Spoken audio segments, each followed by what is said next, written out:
اعوذ باللہ من الشیطان الرجیم بسم اللہ الرحمن الرحیم واذكر في الكتاب مريم إذ انتبذت من أهلها مكانا شرقيا فاتخذت من دونهم حجابا فأرسلنا إليها روحنا فتمثل لها بشرا سويا قالت إني أعوذ بالرحمن منك إن كنت تقيا قال إنما أنا رسول ربك لأهب لك غلاما زكيا قالت أنى يكون لي غلام ولم يمسسني بشر ولم أك بغيا قال كذلك قال ربك هو علي هين ولنجعله آية للناس ورحمة منا وكان أمرا مقضيا فحملته فانتبذت به مكانا قصيا فأجاءها المخاض إلى جذع النخلة قالت يا ليتني مت قبل هذا وكنت نسيا منسيا فناداها من تحتها ألا تحزني قد جعل ربك تحتك سريا وهزي إليك بجذع النخلة تساقط عليك رطبا جنيا فكلي واشربي وقري عينا فإما ترين من البشر أحدا فقولي إني نذرت للرحمن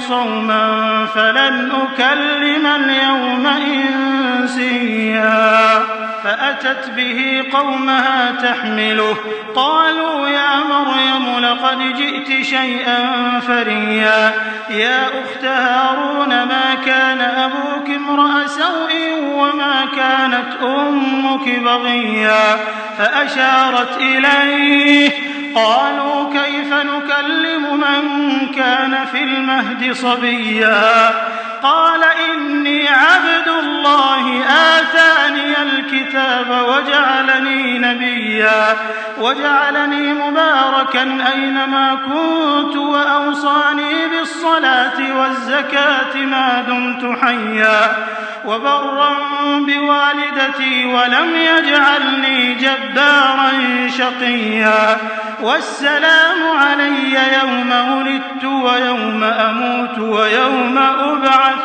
حيا ذلك عيسى ابن مريم قول الحق الذي فيه يمترون ما كان لله أن يتخذ من ولد سبحانه إذا قضى أمرا فإنما يقول له كن فيكون وإن الله ربي وربكم فاعبدوه هذا صراط مستقيم فاختلف الأحزاب من بينهم فويل للذين كفروا من مشهد يوم عظيم أسمع بهم وأبصر يوم يأتوننا لكن الظالمون اليوم في ضلال مبين وأنذرهم يوم الحسرة إذ قضي الأمر وهم في غفلة وهم لا يؤمنون إنا نحن نرث الأرض ومن عليها وإلينا يرجعون. صدق اللہ العظیم.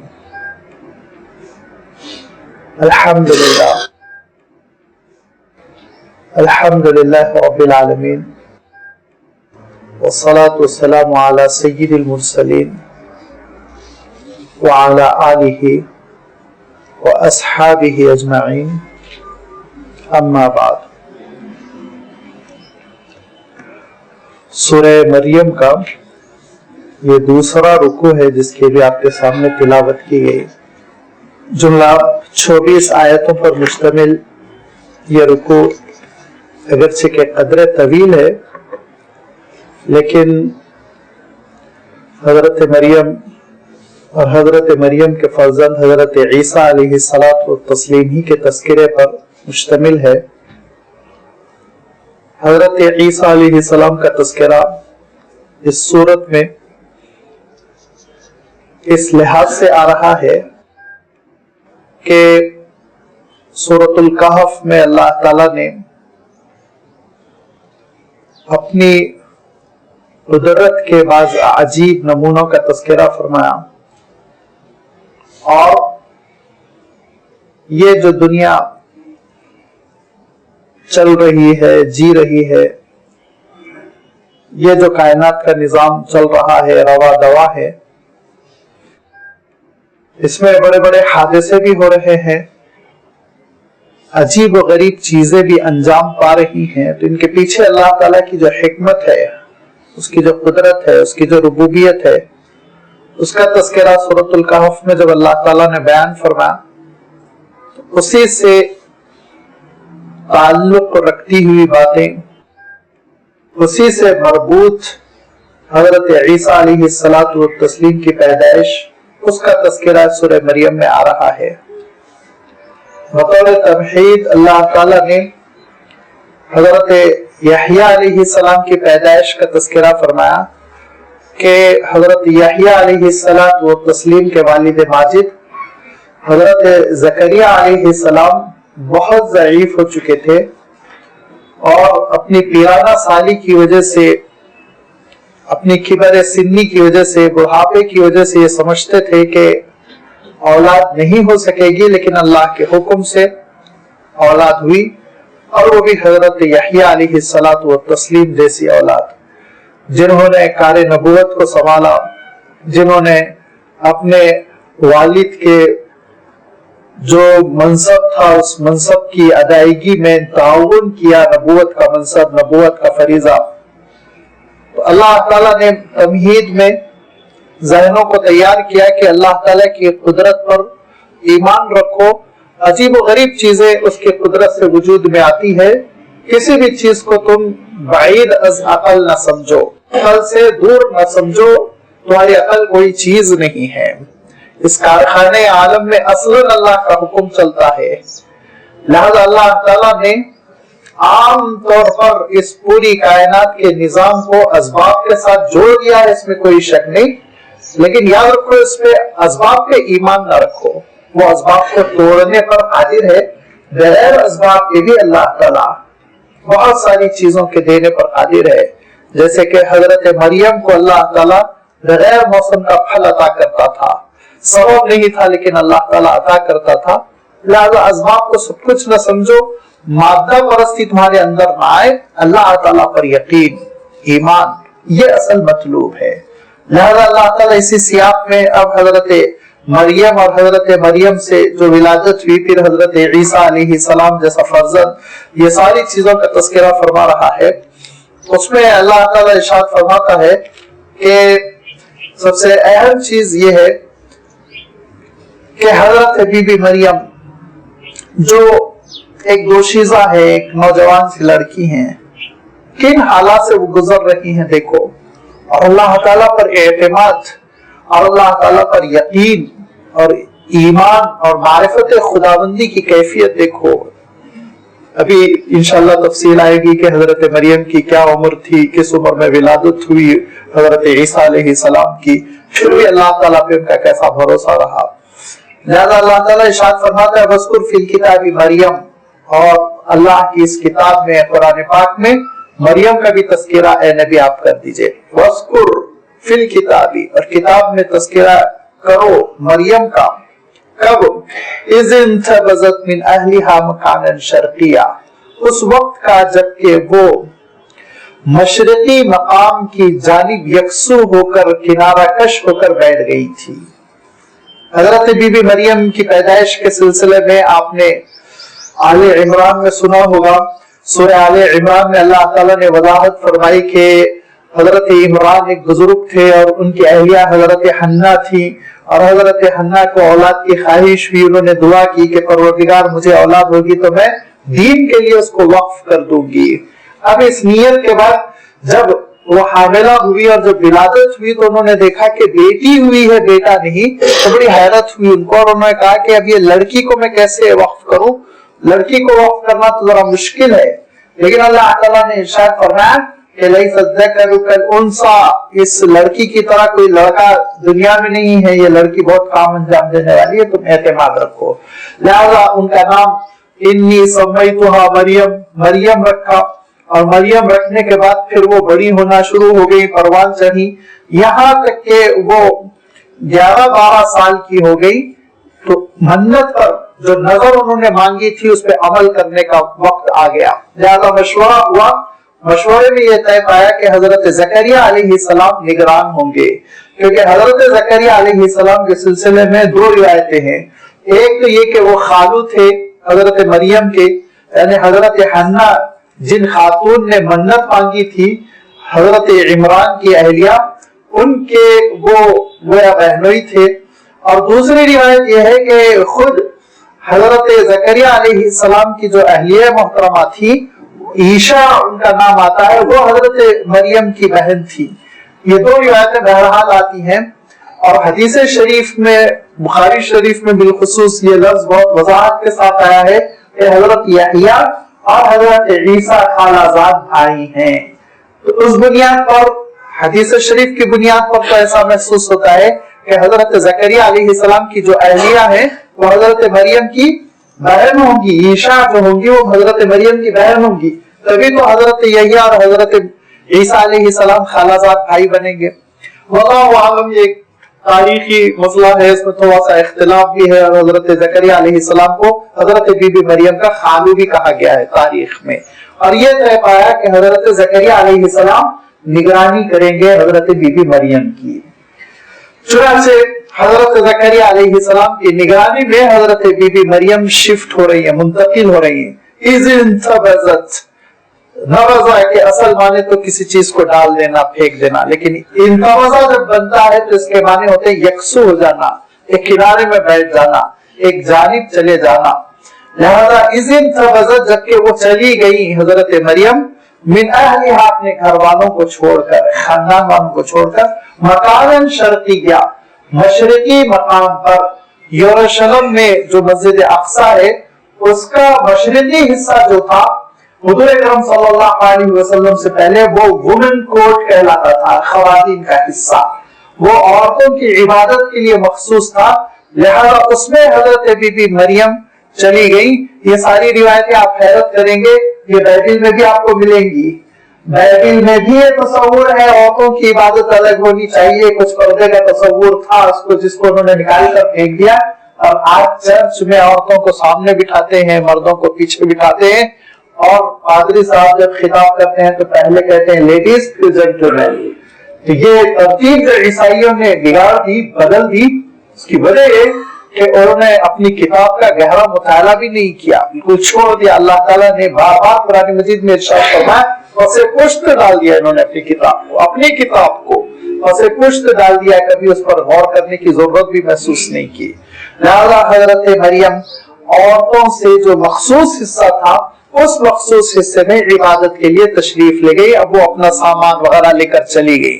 ایسے آپ تصور کیجئے جیسے ہم آج اعتکاف کے لیے جاتے ہیں، لیکن ہماری نیت 10 دن کی ہوتی ہے، حضرت بی بی مریم کی نیت ہے ساری زندگی کی۔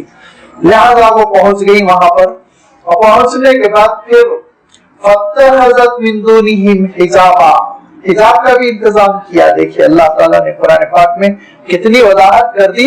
فَاتَّخَذَتْ مِن دُونِهِمْ حِجَابًا، اور ان سے، ان مردوں سے حضرت بی بی مریم نے حجاب کر لیا، حجاب پردہ وردہ لگا لیا، اور اپنے حجرے میں وہ رہنے لگی، عبادت کرنے لگی۔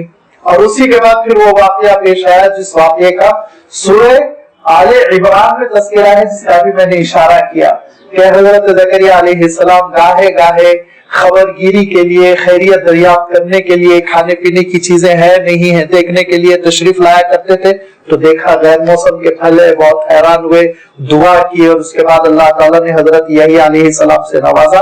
یہ ساری تفصیل گزر چکی۔ اسی اسنا سال 1.5 سال گزرا، وہ اپنی عبادتوں میں لگی رہی کہ اچانک یہ ہوا کہ انہوں نے ایک فرشتے کو انسانی شکل میں دیکھا۔ ارشاد فرمایا اللہ تعالیٰ نے فَأَرْسَلْنَا إِلَيْهَا رُوحَنَا، ہم نے ان کی جانب اپنے روح کو، یہ حضرت جبرائیل امین کا لقب ہے، حضرت جبرائیل کا قرآنی لقب روح الروح الامین، کیونکہ بڑی امانت کے ساتھ وہ وحی لے کر آتے ہیں، اور وحی کو روح کہا گیا اس بنیاد پہ حضرت جبرائیل کو بھی روح کہا گیا۔ سورہ قدر میں اللہ تعالیٰ نے صاف ارشاد فرمایا تنزل الملائکۃ والروح، فرشتے بھی آتے ہیں اور جبرائیل بھی آتے ہیں، تو وہاں صراحت کے ساتھ روح کا لفظ استعمال کیا گیا، کس کے لیے؟ حضرت جبرائیل علیہ السلام کے لیے۔ فارسلنا الیہا روحنا، ہم نے بھیجا ان کی جانب، یعنی حضرت مریم کی جانب روحنا جبرائیل امین کو، فتمثل لها بشرا سویا، تو انہوں نے شکل دھار لی، شکل اختیار کر لی بشرا سویا، صحت مند انسان کی۔ ایسا نہیں کہ انسان بھی ایسا روحانی قسم کا ہو کہ اس کو دیکھنے کے بعد لوگوں کو شبہ ہو جائے کہ یہ انسان نہیں ہے، ایسا نہیں، ایک عام معتدل قد و قامت کا ایک صحت مند انسان جیسا ہوتا ہے، ایک صحت مند مرد جیسا ہوتا ہے، وہ اختیار کر لی شکل حضرت جبرائیل امین نے، اور اس کے بعد سے نمودار ہوئے، نمایاں ہوئے حضرت بی بی مریم کے سامنے۔ حضرت مریم نے دیکھا اچانک پردے میں محراب میں ایک مرد آ گیا، ان کے حجرے میں ایک مرد آ گیا۔ قالت انی اعوذ بالرحمن منک، کہا حضرت مریم نے کہا انی اعوذ بالرحمن، میں رحمان کی پناہ میں آتی ہوں، منک، تم سے، تمہارے شر سے بچنے کے لیے، تمہارے مسائل سے بچنے کے لیے، ان کنت تقیہ، اگر تم متقی ہو، اگر تم متقی ہو تو رحمان کے نام کی اس دعائی کی وجہ سے تم محتاط ہو جاؤ۔ روایت میں آتا ہے، ایک بہت مشہور بزرگ گزرے ہیں وہب ابن منبہ، جو اہل کتاب سے روایت کرتے ہیں، وہ یہ کہتے ہیں کہ جب حضرت بی بی مریم نے یہ کہا انی اعوذ بالرحمن، رحمان کا نام لے کر کہا کہ میں پناہ میں آنا چاہتی ہوں اللہ تعالیٰ کی، اور رحمان کی پناہ میں آ جانا چاہتی ہوں، تو حضرت جبرائیل پر بھی لرزہ طاری ہو گیا کہتے ہیں، لیکن حضرت جبرائیل نے فوراً وضاحت کی اور یہ کہا قال انما انا رسول ربک، دیکھو میں تمہارے پروردگار کا نمائندہ ہوں، اس کا پیغام لے کر تمہارے پاس آیا ہوں، میں انسان نہیں ہوں، مجھ سے گھبرانے کی کوئی ضرورت نہیں ہے۔ اور میں کیوں آیا ہوں، اللہ تعالیٰ نے کس مقصد کے ساتھ مجھ کو بھیجا، لِأَهَبَ لَكِ غُلَامًا زَكِيًّا، تاکہ تم کو ایک نیک لڑکا عطا کیا جائے، تاکہ تم کو میں دوں، أَهَبَ لَكِ، تمہارے لیے گفٹ کروں، غُلَامًا زَكِيًّا، ایک پاک لڑکا، ایک نیک لڑکا، ایک صالح لڑکا۔ زکیون کا لفظ سورۃ الکہف میں بھی گزر چکا ہے، قتلت نفسا زکیۃ، میں نے وہاں پر وضاحت کی تھی کہ زکیۃ کے معنی ہوتے ہیں معصوم، خطاؤں سے پاک۔ لفظ کے معنی تو صرف پاک کے ہیں، لیکن اس کا مفہوم یہ ہوتا ہے جو گناہوں سے پاک ہو، جو معصوم ہو۔ لہذا یہ فرمایا حضرت جبرائیل نے تاکہ تم کو ایک ایسا لڑکا دیا جائے جو بڑا معصوم، نیک، صاف ستھرا، پاک ہوگا۔ قالت، حضرت مریم کہتی ہے انا یکون لی غلام، مجھے لڑکا کیسے ہو سکتا ہے، ولم یمسسنی بشر، اس انسان نے مجھے آج تک ہاتھ نہیں لگایا، ولم اکو بغیا، کبھی میں نے نافرمانی نہیں کی، بے حیائی نہیں کی، کبھی کوئی میں نے ایسا گناہ نہیں کیا جس کے نتیجے میں مجھے اولاد ہو، لہذا کیسے یہ ہو سکتا ہے، کیسے ممکن ہے کہ مجھے اولاد ہو اور مجھے بیٹا ہو۔ قال کذالک، حضرت جبرائیل نے کہا کذالکی، ایسے ہی تمہارے ساتھ ہوگا، یوں ہی ہوگا، یہ اللہ کا حکم ہے۔ قال ربکی هو علی حین، تمہارے رب نے کہہ دیا ہے کہ یہ میرے لیے بہت آسان ہے، بہت آسان ہے۔ اور دوسری جگہ اللہ تعالیٰ نے ارشاد فرمایا آدم کو ہم نے پیدا کیا، وہاں تو ماں بھی نہیں تھی، لہذا ہم نے مٹی سے ان کا خمیر تیار کر دیا، روح پھونک دی، حضرت آدم علیہ السلام تیار ہو گئے۔ یہاں تو بہرحال ماں ہے، اور کہنا نہیں چاہیے، ہم لوگ تو سیدھا سیدھا عقیدہ رکھتے ہیں کہ اللہ تعالیٰ کن کہہ دے ہو جا فیکون، چیز وجود پا جاتی ہے، ہم کو کسی سبب کی طرف ذہن منتقل ہو اس تعویل کی کوئی ضرورت نہیں ہے، الحمدللہ اتنا ہم ایمان رکھتے ہیں۔ لیکن بعض مفسرین نے کہا اس موقع پر کہ پوری گنجائش ہے سائنٹیفکلی بھی کہ اللہ تعالیٰ کے حکم سے اولاد ہو، ماں کو یعنی ماں کے ذریعے سے، اور خاتون کو کسی شوہر کی ضرورت نہ ہو، یہ پورا امکان ہے، کیونکہ جو سیل ہوتے ہیں اس میں اس بات کی گنجائش ہوتی ہے کبھی کبھی کہ اللہ تعالیٰ ایک ہی جنس میں دونوں سیل پیدا کر دے، لیکن ہم کو یہ سب بحث سے کوئی سروکار نہیں ہے. یہ اللہ تعالیٰ کی قدرت کا تذکرہ ہے. ہم پروردگار کی قدرت پر ایمان رکھتے ہیں, مولا کی قدرت پر ایمان رکھتے ہیں. یہ تو بہت چھوٹی سی چیز ہے, ایک بچے کا پیدا ہونا, ایک دنیا اس نے پیدا کر دی, اور بہت چھوٹی سی چیز ہے. کائنات اس نے پیدا کر دیا. آپ سوچئے کتنے بڑے بڑے سورج ہے, چاند ہے, ستارے ہیں. اس نے ایک حکم سے ساری چیزوں کو پیدا کر دیا. نہ ماں کی ضرورت, نہ باپ کی ضرورت, نہ مٹیریل کی ضرورت. بدیع السماوات والارض ارشاد فرمایا کہ تمہارا جو ہے آرکیٹیکٹ, اس کو ایک ڈیزائن کی ضرورت ہوتی ہے اس کے سامنے, تاکہ اس کو وہ ڈیولپ کرے. اللہ تعالیٰ تو بدیع السماوات والارض, کوئی مثال تھی ہی نہیں اس کے سامنے, کوئی ماڈل نہیں تھا اس کائنات کا. بغیر ماڈل کے, بغیر مثال کے اس نے اتنی زبردست کائنات پیدا کی, پورا نظام چلایا دن و رات کا, موسموں کے تبدیل ہونے کا. تو پروردگار کے لیے اسباب کی کوئی ضرورت نہیں ہے. الحمدللہ ہم اس پہ ایمان رکھتے ہیں. ارشاد فرمایا کذالک, یوں ہی ہوگا تمہارے ساتھ. قال ربک, تمہارے پروردگار نے کہہ دیا ہے, ہوا علی حین, یہ چیز میرے لیے بہت آسان ہے, بہت آسان ہے. اور یہ اس لیے کریں گے وَلِنَجْعَلَهُ آیَةً لِلنَّاسِ وَرَحْمَةً مِنَّا, یہ ہم اس لیے کریں گے, اللہ تعالیٰ ارشاد فرماتا ہے, تاکہ یہ ہماری نشانی بن جائے لوگوں کے لیے, اور ہماری رحمت کا بھی ایک ذریعہ بن جائے. حضرت عیسیٰ علیہ السلام کا وجود انسانیت کے لیے کیسے رحمت بنا, انشاءاللہ اس کی وضاحت آئے گی. اور اس کے ساتھ ساتھ اللہ تعالیٰ کی ایک ایسی نشانی, حضرت عیسیٰ علیہ السلام کی ولادت ہوئی کہ لوگوں کو خاموش ہو جانا پڑا. یہ وہ زمانہ ہے جس زمانے میں یونانی علوم جو ہے, گریک کلچر بہت ترقی پہ تھا, پیک پہ. جیسے آج کل ویسٹرن کلچر, امریکہ, آسٹریلیا پیک پہ ہے, بہت ترقی ہے, ان کے پاس سائنسی انکشافات ہے, اور اسپیس کے دورے کر رہے ہیں, اور یہ کر رہے ہیں, وہ کر رہے ہیں. بالکل اسی طرح تاریخ بتاتی ہے, آج سے تقریباً 2000 سال پہلے یونانی علوم وہ پیک پہ ترقی کر رہے تھے. اور یونانی فلسفر جو تھے, علماء جو تھے, انہوں نے یہ اعلان کر دیا تھا, انہوں نے یہ اعلان ڈکلیئر کر دیا تھا کہ بغیر سبب کی کوئی چیز نہیں ہو سکتی. سبب ضروری ہے, بیج ہونا, وہ مٹی میں جانا, اس کے اوپر پانی کا پڑنا, اور اس کے بعد پھر سیلاب ہونا, پھر پودے کا نکلنا, اور پودے سے پھل کا پیدا ہونا. یہ اسباب ہوں گے تو پھل ملے گا, ورنہ پھل نہیں ملے گا. یہ انہوں نے عقیدہ بنایا, اعلان کر دیا. یہودیت بری طرح سے متاثر ہو چکی تھی, لہذا یہودی بھی یہی ایمان رکھتے تھے کہ بغیر سبب کی کوئی چیز وجود میں نہیں آ سکتی. اللہ تعالیٰ یہودیوں کے عقیدے کو توڑنا چاہتا تھا. اللہ تعالیٰ کے پاس سبب کوئی چیز نہیں, کوئی چیز نہیں.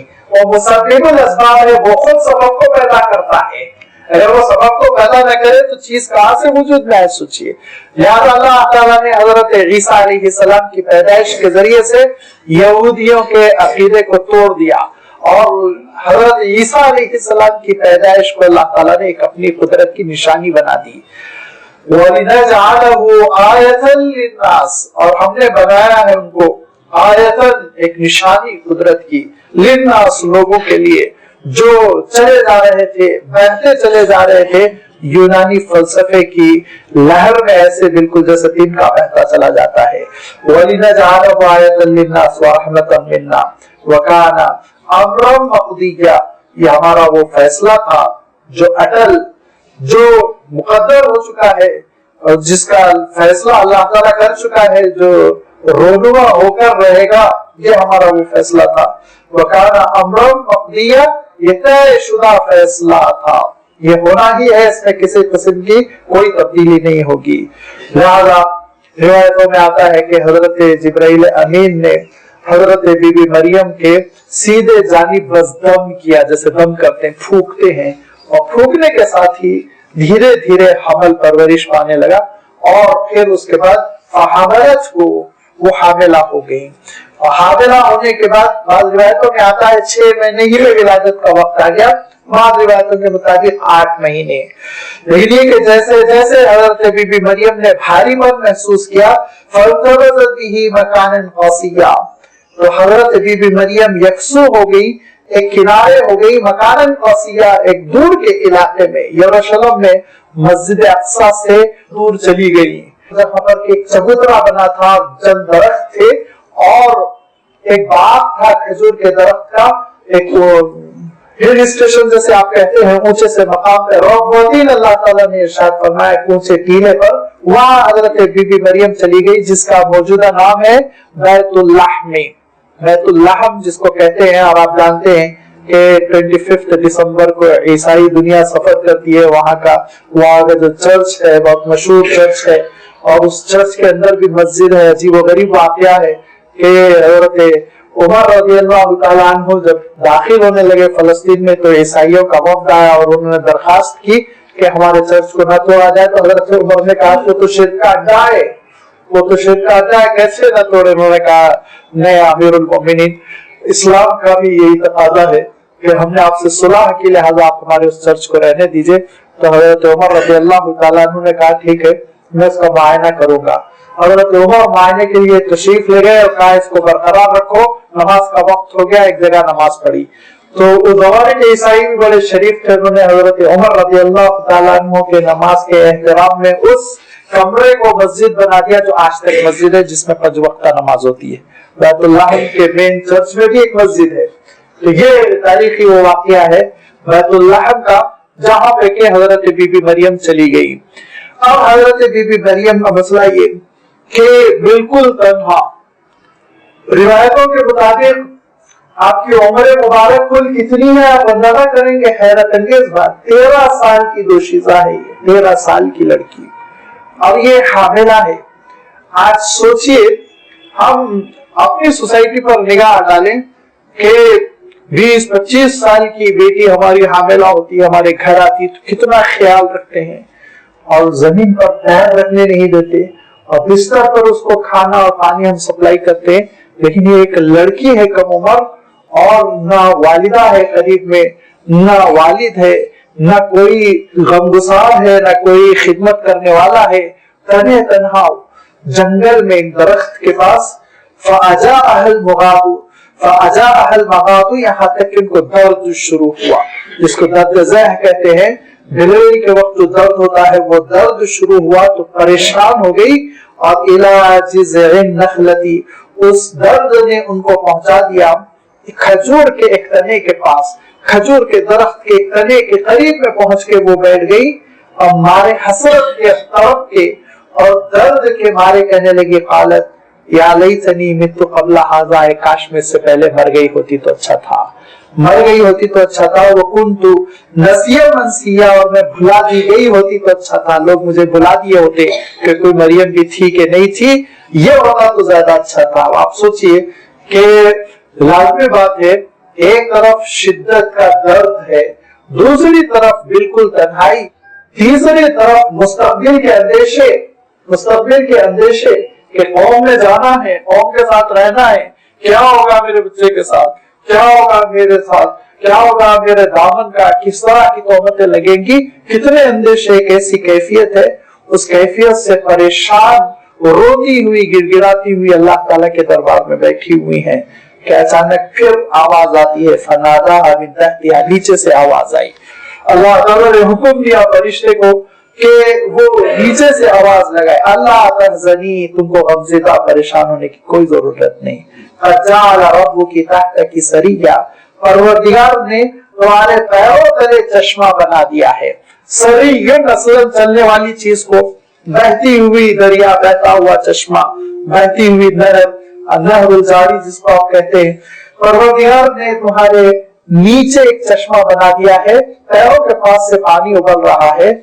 وَهُزِّي إِلَيْكِ بِجِذْعِ النَّخْلَةِ, اور تم جس درخت کے تنے کے پاس بیٹھی ہوئی ہو, کھجور کے درخت کے پاس, اس کے تنے کو ہلاؤ. تم ہزی, حرکت دو, ہلاؤ اپنی جانب, بِجِذْعِ النَّخْلَةِ, کھجور کے تنے کو, تُسَاقِطْ عَلَيْكِ, تو تم پر گر پڑیں گے, رُطَبًا جَنِيًّا, تازے تازے بے عیب کھجور.